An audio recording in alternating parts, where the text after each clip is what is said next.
उपसभामुख इन्दिरा राणा मगरले सिंहदरबारभित्र बन्दै गरेको नयाँ संसद भवनमा मुलुकको प्राचीन नक्सा ग्रेटर नेपाल राखिने बताउनु भएको छ। राणा मगरले हिजो निर्माणाधीन संसद भवनको अनुगमन तथा निरीक्षण गर्ने क्रममा उक्त धारणा राख्नु भएको बताइएको छ। नयाँ दिल्लीमा गत आइतबार उद्घाटन भएको भारतीय संसदको नयाँ भवनमा नेपाल लगायत छिमेकी मुलुकका केही भूभाग समेटेर अखण्ड भारतको नक्सा झुन्डाइएपछि उहाँको उक्त धारणा बाहिर आएको हो। नयाँ दिल्ली स्थित संसद भवनमा झुन्डाइएको नयाँ नक्साको सर्वत्र आलोचना भइरहेको छ। पाकिस्तान, थाइल्यान्ड, बङ्गलादेश, नेपाल लगायत विभिन्न देशमा उक्त नक्साको विरोध भइरहेको छ। उहाँले भारतले नेपालको भूमि समेटेर नक्सा सार्वजनिक गर्नु अनुपयुक्त रहेको बताउँदै उपसभामुख राणा मगरले त्यसको बदलामा नेपालले पनि बनाउँदै गरेको संसद भवनमा ग्रेटर नेपालको नक्सा राख्नुपर्ने उल्लेख गर्नुभएको हो। भारत र चीनले एकअर्काका पत्रकारको भिसा निलम्बन गरेका छन्।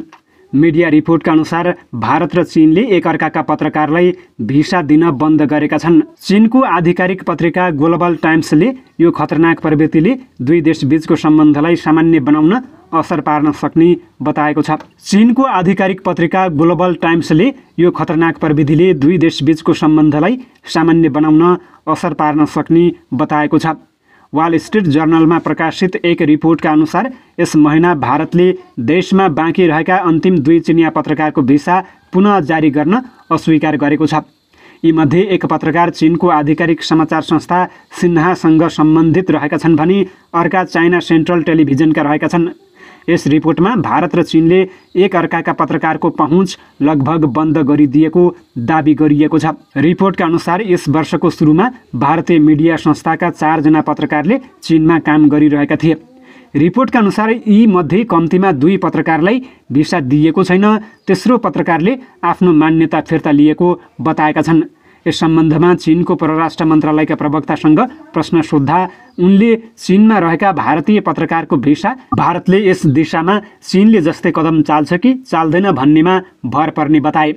भारतको आलोचना गर्दै प्रवक्ताले चिनिया सञ्चार माध्यमलाई भारतमा भेदभावपूर्ण र अनुचित व्यवहार भइरहेको बताएका थिए। सन् 2020मा भारत चीन सीमामा दुई देशका सेनाबीच भएको हिंस्रक झडपपछि दुई देशबीच तनाव बढेको छ। सन् 2020देखि भारतले चिनिया पत्रकारहरूलाई दीर्घकालीन भिसा जारी गरेको छैन। डिसेम्बर 2021मा भारतले चिनिया पत्रकारहरूलाई 2 महिनाको वैध भिसा भए पनि 10 दिनभित्र फिर्ता पठाएको थियो। वाल स्ट्रिट जर्नलको प्रतिवेदनमा हालै भारतले देशमा छुटेका अन्तिम चिनिया पत्रकारको भिसा पनि नबढाएको र उनीहरूलाई फर्किन बाध्य पारेको दाबी गरेको छ। यस सम्बन्धमा सोधिएको प्रश्नमा चिनिया विदेश मन्त्रालयका प्रवक्ता माओ निङले भने भारतमा चिनिया पत्रकारहरू भेदभावपूर्ण र अनुचित मनोवृत्तिको शिकार भएका छन्। कुनै बेला भारतमा 14 चिनिया पत्रकार थिए, अहिले 1 मात्र रहेका छन्। चीनका प्रवक्ताले यस्तो अवस्थामा चीनले पनि यस्तै कदम चाल्न बाध्य भएको बताएका छन्। उनले भने तर चीनले दुई देशबीच आपसी सम्मान र समानताको सम्बन्ध कायम राख्न चाहन्छ, जसले दुवै देशलाई फाइदा पुग्छ। भारतले चिनिया पत्रकारलाई भिसा नदिए चीनले पनि यस्तै कदम चाल्ने उनले बताएका छन्। प्रधानमन्त्री पुष्पकमल दाहाल प्रचण्डको भारत भ्रमणमा बिहिबार नेपालका 2 ठूला जलविद्युत सम्बन्धी परियोजना विकास सम्झौता पिडिए भएको छ। कालीकोट स्थित कर्णाली नदीमा बन्ने 480 मेगावाटको फुकोट कर्णाली र सङ्खुवा सभामा बन्ने 669 मेगावाटको तल्लो अरुण आयोजनाका लागि पिडिए भएको हो। यी 2 मध्ये फुकोट कर्णाली बनाउन भने चीनलाई दिने नेपालले यसअघि नै चीनसँग समझदारी गरेको थियो, तर प्रधानमन्त्रीले भारत पुगेर चीनसँगको समझदारीलाई उल्लङ्घन गर्दै भारतलाई जिम्मा दिएका छन्। चीनका राष्ट्रपति सी जिनपिङले आर्टिफिसियल इन्टेलिजेन्स एआईका कारण राष्ट्रिय सुरक्षामा चुनौती बढेको बताएका छन्। उनले एआई र सूचना सुरक्षामा विशेष निगरानी राख्नुपर्ने पनि बताएका छन्। राष्ट्रपति सी जिनपिङ र अन्य चिनिया उच्च अधिकारी एआई विरुद्ध खतरनाक आँधीलाई जस्तै राज्यभरि नियन्त्रण हुनुपर्नेमा एकमत रहेका छन्। राष्ट्रिय सुरक्षा आयोगको बैठकमा सहभागी राष्ट्रपति सी जिनपिङ र शासनरत चिनिया कम्युनिस्ट पार्टीका पदाधिकारीहरू सूचना सञ्जाल तथा एआई सुरक्षा प्रशासन सुधार गर्नुपर्नेमा सहमत भएको द गार्जियनले लेखेको छ। हामीले खराब परिस्थिति र चरम परिदृश्यहरूका लागि तयारी गर्नुपर्छ। त्यसैगरी हामी हावाको उच्च वेग, चिप्लो पानी र खतरनाक आँधीका लागि पनि तयार हुनुपर्दछ। बैठकपछि सी जिनपिङलाई उद्धृत गर्दै चिनिया समाचार समिति सिन्हाले दिएको समाचारमा उल्लेख रहेको छ। सी जिनपिङले राष्ट्रिय सुरक्षा समस्याका जटिलता र गाम्भीर्य नाटकीय रूपमा बढिरहेको पनि बताएका छन्। एआईकै कारण यस्तो भइरहेको उनको भनाइरहेको छ। चीनले पछिल्ला केही महिना राष्ट्रिय सुरक्षामा खतरा रोक्न र अनावश्यक डाटा हटाउन विदेशी परामर्शदाता फर्महरूमा छापा मारेको थियो। त्यसैगरी प्रति जासुसी कानुनलाई सुदृढ पार्न व्यापक अभियान पनि चालिएको थियो। चीनले एआईमाथि राज्यको नियन्त्रण बलियो बनाउन गत महिना कानुनको नयाँ मस्यौदा सार्वजनिक गरेको थियो, जसअनुसार एआई उत्पादनहरू प्रयोग गर्नुअघि सुरक्षा मूल्याङ्कन गर्न आवश्यक हुन्छ।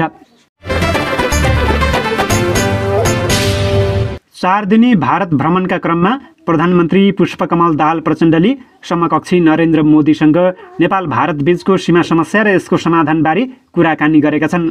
बिहिबार हैदराबाद हाउसमा भएको भेटवार्तापछि आयोजित संयुक्त प्रेस सम्मेलनमा दुवै प्रधानमन्त्रीले सीमा समस्या समाधानबारे छलफल भएको बताएका छन्।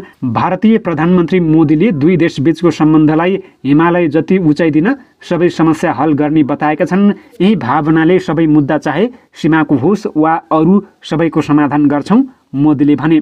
उनी पछि सम्बोधन गरेका प्रधानमन्त्री प्रचण्डले दुई देशको सीमा विवाद समस्या गर्ने बाटो के हो भन्ने पनि खुलाएका छन्। प्रधानमन्त्री मोदी र मैले सीमाबारे छलफल गर्यौँ, प्रचण्डले भने। सीमा समस्या स्थापित द्विपक्षीय कूटनीतिक संयन्त्रबाट हल गर्न अनुरोध गरेको छु। 14 महिना अगाडि भारत भ्रमण गरेका निवर्तमान प्रधानमन्त्री शेरबहादुर देउवाले पनि प्रचण्डकै भाषामा सीमा समस्याबारे समकक्षी मोदीसँग कुरा गरेको बताएका थिए। हामीले सीमाका सवालहरूमा छलफल गर्यौँ र मैले मोदीजीलाई द्विपक्षीय संयन्त्रबाट हल गरौँ भनेर अनुरोध गरे। 2078 चैत तेस्रो साता मोदीसँग संयुक्त प्रेस सम्मेलनमा देउवाले भनेका थिए।